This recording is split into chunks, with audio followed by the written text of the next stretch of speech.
According to reports, the United States will resume shipping 500-pound bombs to Israel soon.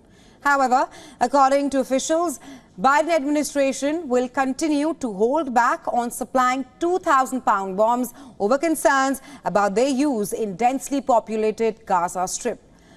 Well, the U.S. in May paused the shipment of 2,000-pound and 500-pound bombs due to concern over the impact that they could have in Gaza during the war that began last year.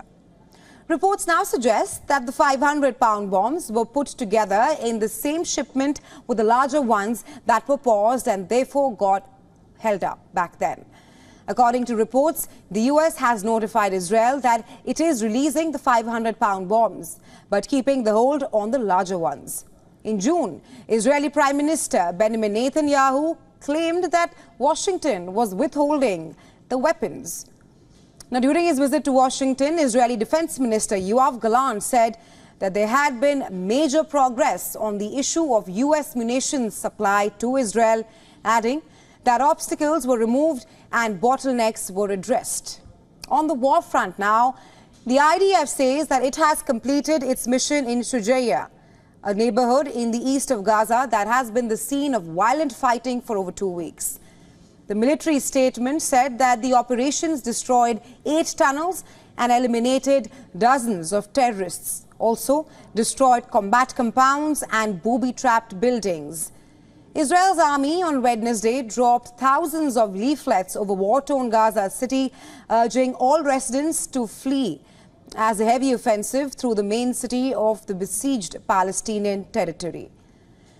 Meanwhile, truce talks are underway in Doha. An Israeli delegation headed by Shin Bet Security Service Chief Ronen Bar is in Qatar for talks with CIA Director William Burns and also head of Egyptian intelligence Abbas Kamel and the Qatari Prime Minister. Israeli media reports suggest that the purpose of the 4-party talks is to finalize the draft agreement on issues where all parties have reached consensus and to formulate a detailed agreement. According to media reports, all parties have reached a consensus on the first phase of the comprehensive 3-phase ceasefire deal, which was outlined by U.S. President Joe Biden a few months ago. Meanwhile, Hezbollah chief Hassan Nasrallah has said his group would accept Palestinian ally Hamas's decision on a Gaza truce negotiations, and it would then stop cross-border attacks on Israel. And that is only if a ceasefire is reached. Nasrallah's remarks come days after he met with a Hamas delegation headed by Foreign Relations Chief Khalil al-Ahya. Hezbollah has traded almost daily fire with Israeli forces in support of Hamas since the Palestinian militant group's October 7th attack on Israel last year.